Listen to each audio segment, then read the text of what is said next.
ó fi nínà fọ́ mi lórí nítorí pé mo béèrè question lọ́wọ́ ẹ̀. Ta ló sọ bẹ́ẹ̀? Alájà Kudirat, ìyàwó àáfàá àbí aláàjì Okanlomo ni ó sọ bẹ́ẹ̀. Ẹ káàbọ̀ yín sórí ètò. A fẹ́ sọ èdè Yorùbá púpọ̀ jù nínú podcast nítorí pé àwọn words kan tá máa lò. Kí ló máa ń mú àwọn obìnrin rò wípé marriage jẹ́ nǹkan tó jẹ́ wípé even tí ó bá ń gbẹ̀mí wa lọ, kó máa mú sanity wa lọ, kó máa mú health wa lọ, àfi kọ́ta wá kú síbẹ̀. Láti ìgbà tá ti gbọ́ story Osinachi about 2 years ago or 3 years ago yẹn, there was a kind of awareness that a lot of women had, an enlightenment that, if I don't choose myself, nobody's going to choose me. But unfortunately, even to our middle-aged women, because this woman is not a young woman, she should be in her 40s, if not close to 50s. Okay, they said she's 52, and Okanlomo is in his early 40s. Maybe about 10 years away, according to what they said. So I thought age should come with a lot of maturity. But sometimes, unfortunately, because we are blinded by love, a kì í lè bára wa sòótọ́ ọ̀rọ̀ débi wípé wọ́n á máa lù wá ní kùkù, wọ́n á máa fún wa gbàrùn, wọ́n á máa fọ́ wa létí, wọ́n á máa ṣe ABUSE wa, but a ṣì máa lè kì síbẹ̀ ni. Ṣọ́ fi ṣe wá ni àwọn obìnrin. Ṣọ́ fi ṣe wá ni tó fi jẹ́ wípé ọkùnrin tí ò ràn ẹ́ mọ́, ò bá kí látàárọ̀ dalẹ́, orí ò bá yí sẹ́yìn, tó bá wò pé iwájú tó dúró sí yẹn kò pay ẹ mọ́, ṣé ò lè ra àwọn tó sacrifice fún ẹ, tó love any family members? Is it because some people are really not loved at home, or they've allowed the society to define to them that as a woman, to be defined, you have to be a Mrs.? Lẹ́yìn tó jẹ́ wípé lójú ayé ẹ bó ṣe maltreat ara ẹ̀ gan, ó ti lẹ́lòmíì lẹ́gbẹ̀ẹ́. Wàá dìdí fúnra ẹ̀ sí position yẹn, because this story is quite cringy. Because, sometimes if it's an early marriage, maybe you're in your early 20s, yeah, you're allowed to make mistakes, or sometimes to be foolish, because you've not really had time to know yourself. But if you're in your 40s and 50s, for crying out loud, even some 30-year-old women, wọ́n ní wisdom me, ju ẹlòmíì tó wà ní 50s lọ. But a lot of us don't have self-actualization. Who am I? What do I want? What is it that if it happens, my life is not negotiable? I think those are the words. Non-negotiable. Orí mi, ó fẹ́ràn mi, a jọ ń fẹ́ra wa, fine. Mi ò wọ̀n ẹ́ mọ́, kíní kan, má sọ mí di kíní, jẹ́ kí n máa lọ, jẹ́jẹ́. Ẹ jọ̀ọ́, ẹ jẹ́ ká gbọ́ ohun tí ó máa yìí fẹ́ sọ. Ọ̀kadà ṣe orí nǹkan tó ṣe fún mi, tó nà mí torí mo béèrè question lọ́wọ́ ẹ̀. Orí tó nà mí tẹ́jẹ̀ ń ya ní gbogbo tí mo sáré nù tó rọrùn ọlọ́pàá. Orí tó bá máa rojọ́ ọmọ ẹjọ́ rò. Láì pé mo wí fún ọlọ́pàá, mo sáré fi nǹkan cover ẹ̀ ni, torí kí àwọn ọlọ́pàá yẹn gbà tán fún wa fi dé, torí kí wọ́n má bàa mú pé kó má bàa di kéèsì ńlá.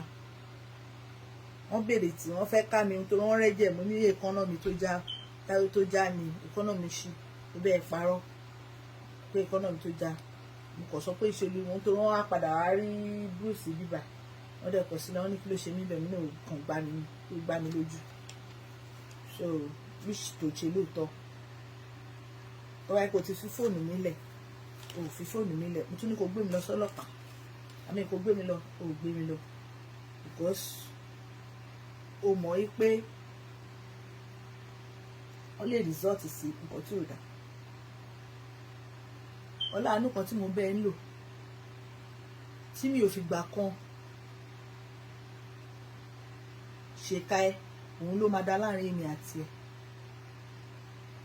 Torí gbogbo ìgbà tí mo fi bleed yẹn, táwọn ọmọ yẹn tún bẹ̀ pé kò ṣe kíní tó ní ó tì, kíní kan tó gbé mi lọ, táwọn ọmọ yẹn ń sunkún, ó ti fi ṣòpò burú pé ìkà ni ẹ́. Kò dẹ̀ sí nǹkan tó fa ìdà yìí lálẹ́ yìí tó ló bẹ̀rẹ̀ sí ní sọ̀rọ̀ sí ìyá mi. Mo dẹ̀ sọ fún ẹ pé láyé ò lè sọ̀rọ̀ sí ìyá mi. tó ń búya mi Kẹ́hìndé mi mọ́ tí mọ́mì mi gbà lọ́wọ́ ẹ̀ oníkọ́ kúrò lé wọ́n yẹra fún ẹ ṣé èmi gbọ́dọ̀ máa fi èèyàn tèmi lọ́kọ ni o sọ̀rọ̀ sí wọn mo dẹ̀ sọ pé o lè sọ̀rọ̀ sí màmá mi ọ̀pọ̀ náà ló tún padà lè rí lé pé mo bèrè o mú fóònù mi dẹ̀ ní báyìí mú fóònù mi lẹ̀ ògbà táwọn ọlọ́pàá dé o mú fóònù lé àbó òmúlẹ̀ alẹ́ Ọ̀kanlọ́mọ afa ni ẹ yé máa pa àwọn irọ́ kan àwọn irọ́ tí a bò sí ó ga Ọlọ́run mẹjọ dá mi ò mọ reason tọ́lọ́run fi gbérù ẹ̀ pàdé mi torí ò deserve mi rárá wàláì ò deserve mi wàláì Àlùkùránì ò deserve mi gbogbo ẹnu ni mo fi sọ ọlá ipe mo pàdé ẹ̀ ńgbà tó wà ń ṣòro mo dẹ̀ gba àwọn ọmọ mẹ́rin lọ́wọ́ ẹ̀ mo gba àwọn ọmọ mẹ́rin lọ́wọ́ ẹ̀ mo tọ́ àwọn ọmọ yẹn gẹ́gẹ́ pé mi ni mo bí àwọn ọmọ yẹn ó wá fìyà jẹ mí o lè parọ́ lọ́dọ̀ Ọlọ́run o kó parọ́ lọ́dọ̀ èèyàn o bó tó o lè parọ́ lọ́dọ̀ Ọlọ́run àdàbí tí bá fi ẹ́ lọ́kàn balẹ̀ nínú ilé àdàbí tí bá fi ẹ́ lọ́kàn balẹ̀ nínú ilé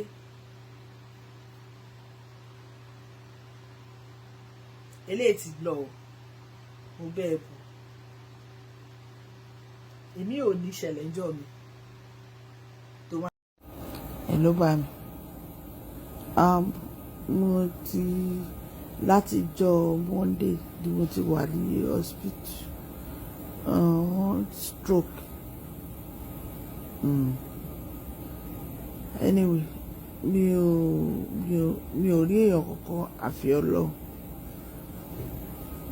wọ́n béèrè lọ́wọ́ mi because wọ́n wo gbogbo test gbogbo oríṣiríṣi test lọ ṣe mi ò kí ń lògùn blood pressure wọ́n ní why tí mo fi ní but wọ́n wá conclude social worker wá bá mi wọ́n ní tí èèyàn ń fún mi ní stress inú ilé ọkọ àbí mi anybody mi ò sọ yes mi ò sọ no wọ́n ní wọ́n wá ìdí ọ̀rọ̀ lẹ́nu mi ò sọ yes mi ò sọ no tí bá sọ no mo parọ́ ni mo tanra mi tí bá sọ yes màá kó bá ọmọkùnrin ẹ̀wọ̀n tó máa ṣe oníkúrò mẹ́ bọ́ mo yọ̀ǹda Ọ̀kanlọ́mọ fún Ọlọ́run bó bá jẹ́ pé bó ṣe ń ṣe nìyẹn mo yọ̀ǹda láti bí ọjọ́ mẹ́ta ó rí mi lé kò pè mí kò ṣe kankan mo tún pé ọmọ ẹ̀ obìnrin ìyẹn rí mi bí ṣe wà lọ́sítítù bàbá tó bá pẹ́ rí mi jọ Monday mi ò lè sọ̀rọ̀ ọpẹ́lọpẹ́ pé ìlú òyìnbó dà wọ́n da oògùn bò mí wọ́n ṣe.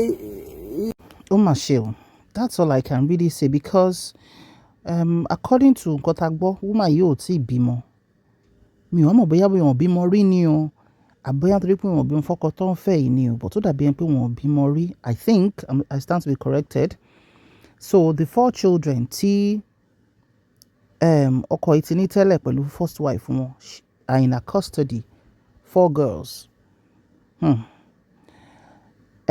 and a tún gbọ́ pé Ọ̀kanlọ́mọ fẹ́ wọn torí papers ni pé in fact ó yẹ kí papers wọn true in a few years time tí ó máa bá wọn ṣe and all of that that is even well he knows the reason why he did the marriage but for whatever reason èmi ò believe pé lamẹ́ríkà lè tún ti ṣẹlẹ̀ o amẹ́ríkà lè ti ṣẹlẹ̀ o tí Dr. Ikenna kan la ṣe ń gbọ́ tí wọ́n ló para ẹ̀ nítorí ó yọ jágàmù sí ìyàwó àtàwọn ọmọ láti gbà tó sọ pé kólúkálùkù ti máa lọ.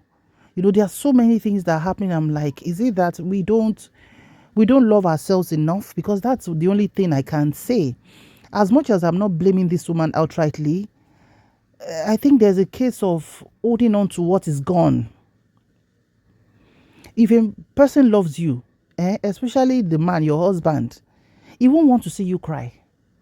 Even there's a way a kind person would treat a human being.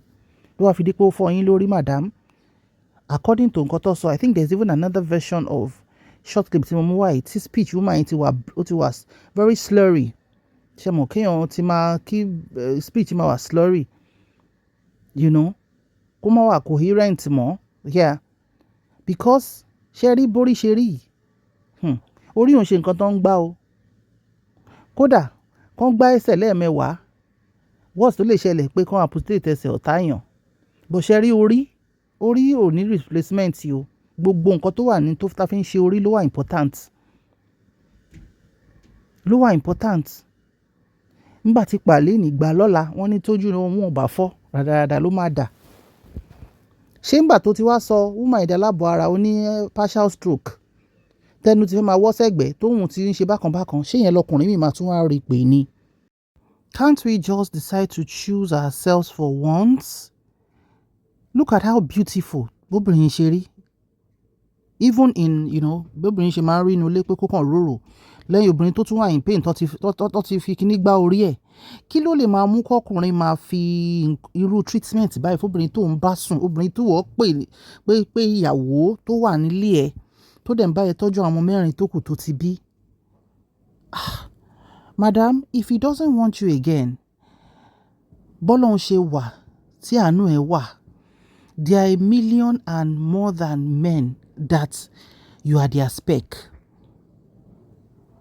Nígbà tó bá sọ yín délẹ́nu wọ́ sẹ́gbẹ̀ẹ́ tán òun rọ́ ló máa fi máa bí bú yín because I don't know how respectful of a tone I'm going to use for this kind of things that àwọn obìnrin tá ti dàgbà madam yìí wọ́n ṣọmọdé tí a bá lè assert ara wa in self-actualization and self-love. How do young ladies, like a young lady called in a program yesterday I was watching and she was like, on this particular case ni ó ní àwọn táwọn jẹ́ early 20s women táwọn ń woró àwọn àǹtí àgbàlagbà báyìí tí wọ́n don't make very poor choices. Yes, you can make poor choices, but must you decide to pie in that poor choice you've made? For crying out loud, ṣé ẹ ti rọra yín pin ni pé apart from that man nobody will ever love you again. Wọ́n dẹ̀ ní bímọ nìyí bí ìyá ọlọ́mọ ẹ̀ first wife ẹ̀ Bọ́lá pé bó ṣe maltreat yẹn náà títí tí yẹn fi bẹ́ dànù nìyẹn. Ṣé rí i pé nígbà míì táwa obìnrin tá bá ti fẹ́ tún ẹsẹ̀ gbé, let me use that word, go and be very very in a discreet manner find out nǹkan tí obìnrin ti tẹ́lẹ̀ yẹn rí tó fi gbé rọ́. Ẹ̀rí obìnrin míì tá bá sọ pé ex ẹ̀ ti marry obìnrin míì inú ẹ̀ máa dùn dé dodo ni á fẹ́ lé ọgùn máa pé ó kú oríire mi ò envy ẹ 1 inch kò ní sọ́sìtà ó á kàn máa smile ni pé wàá jẹ dodo ń dáwà ìyà. Because honestly sometimes we see the red flags but because we are so much in love ní lè think. Ẹ gbọ́dọ̀ tún sọ wípé wọn ò fẹ́ report ẹ ní wọn fẹ́ protect ẹ. Well, it's a personal opinion whether to report it to the police because America ló wà. Irú nǹkan bẹ́ẹ̀ yẹn ọmọ máa fi òfin tó tó ni. Even if you lie to them, their eyes are on you. They don't mind their business. The law enforcement níbẹ̀ yóò mind business wọn because they know that sometimes as a human being, especially when tó ń gbá lórí gbá létí pé kò think straight, they are that enlightened. So madam protect títí tó máa fi rán ta yín lọ sínú grave nítorí Ọlọ́run ẹ wo bọ́lọ́run ṣe fún yín lẹ́wà tó at your age. Ọlọ́run tún fún yín níṣẹ́ ọwọ́ yín, at least you are not begging for food, you are a woman that he wants to be with. Ẹ wá jẹ́ kó rán yín lọ sọ́run ẹ ó lé ìyá yín kúrò nílé ṣọ́kọ nìyẹn ni bó ń sọ̀rọ̀ sí ìyá yín ṣọ́kọ nìyẹn ni ṣé èèyàn máa wá fi ebú yẹ̀ fọkọ nílé ọkọ ni. Well, you should know that there's a red flag already.